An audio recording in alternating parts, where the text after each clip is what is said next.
Hello viewers, welcome to my channel সখী cooks. আজ আমি আপনাদের সঙ্গে শেয়ার করব টক ঝাল মিষ্টি টমাটারের চাটনি। এটি একেবারে অনুষ্ঠান বাড়ির মতো বানানো। আশা করি এই রেসিপিটা আপনাদের নিশ্চয়ই ভালো লাগবে। ভালো লাগলে অবশ্যই আপনারা সাবস্ক্রাইব করে আমার পাশে থাকবেন। তবে আসুন বন্ধুরা, দেখে নিন এই রেসিপিটা আমি কিভাবে বানিয়েছি। চাটনি বানানোর জন্য আমি এখানে লাল পাকা টমেটো নিয়ে নিয়েছি 5টা। টমেটোগুলো একটু নরম হলে চাটনিটা বেশ ভালো হয়। আর এখানে নিয়ে নিয়েছি আমি 1 চামচ কিশমিশ, 1 চামচ কাজু বাদাম আর 7 থেকে 8টা খেজুর। আর আমি এখানে নিয়ে নিয়েছি ভাজা মশলা। এর মধ্যে ছিল শুকনো লঙ্কা, গোটা ধনে, গোটা জিরে ভালো করে আমি শুকনো কড়ায় ভেজে পাউডার করে নিয়েছি। আর এখানে আমি কিছুটা তেঁতুল ভিজিয়ে রেখেছি। টমেটোটা আমি কুচি কুচি করে কেটে নেব আর খেজুরগুলো থেকে আমি বীজগুলো ছাড়িয়ে নেব। এই দেখুন বন্ধুরা, আমি এখানে টমেটোগুলো কুচি কুচি করে কেটে নিয়েছি আর খেজুরগুলো বীজগুলো ছাড়িয়ে আমি বেশ লম্বা লম্বা করে খেজুরগুলোও কেটে নিয়েছি। তবে আসুন রান্নাটি শুরু করি।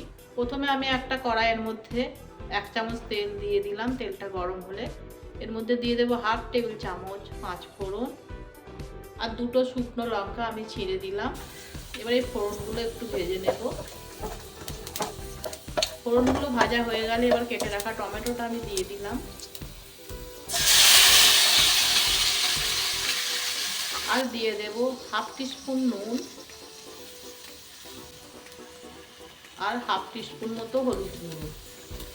এবার নুন আর হলুদটাই টমেটোর সাথে বেশ ভালো করে মিশিয়ে আমি 5 থেকে 7 মিনিট মিডিয়াম ফ্লেমে ঢেকে সেদ্ধ করতে দেব।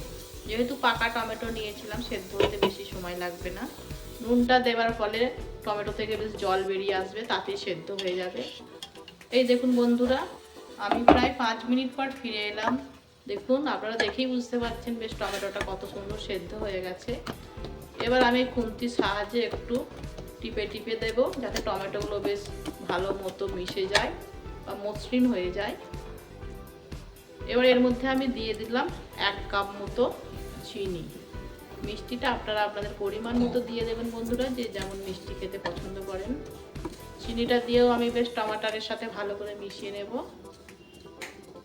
নিয়ে আবার আমি মিডিয়াম ফ্লেমে ঢেকে 2 মিনিট ফুটতে দেব। আবার আমি 2 মিনিট পর ফিরে এলাম। এই দেখুন, চিনিটা বেশ ভালো মতো টমাটারের সাথে মিশে গেছে, গলেও গেছে। আমি এই চাটনিটা বানানোর সময় এতটুকুনি জল ব্যবহার করিনি। এবার আমি যে ড্রাই ফ্রুটগুলো রেখেছিলাম, খেজুর, কিশমিশ আর কাজু বাদাম, সেগুলো আমি অ্যাড করে দিলাম। দিয়ে একটু মিশিয়ে নেব।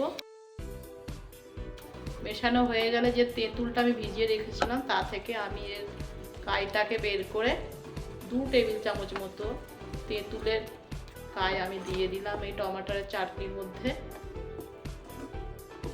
এবার বেশ ভালো করে মিশিয়ে নেব। নিয়ে আবার আমি ঢাকা দিয়ে 2 মিনিট ফুটতে দেব।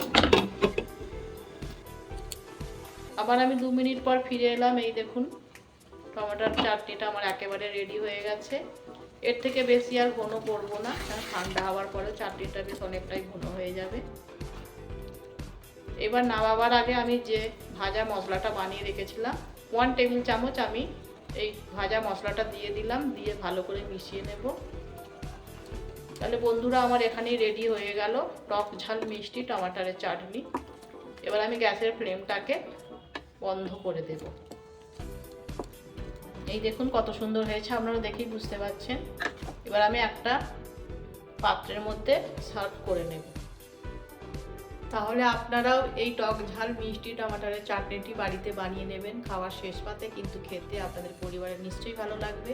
ভালো লাগলে অবশ্যই একটা লাইক করবেন। কেমন হয়েছে তা কমেন্ট করে জানাবেন। আর এই ধরনের নিত্য নতুন রেসিপি আমার চ্যানেলে দেখতে হলে চ্যানেলটিকে অবশ্যই সাবস্ক্রাইব করে পাশে থাকা নোটিফিকেশন বাটনটিকে অন করে দেবেন, যাতে নতুন নতুন ভিডিও আপলোড করলে সবার প্রথম আপনাদের কাছে পৌঁছে যায়। আবার আপনাদের সঙ্গে দেখা হবে অন্য কোনো নতুন রেসিপির সাথে। ধন্যবাদ।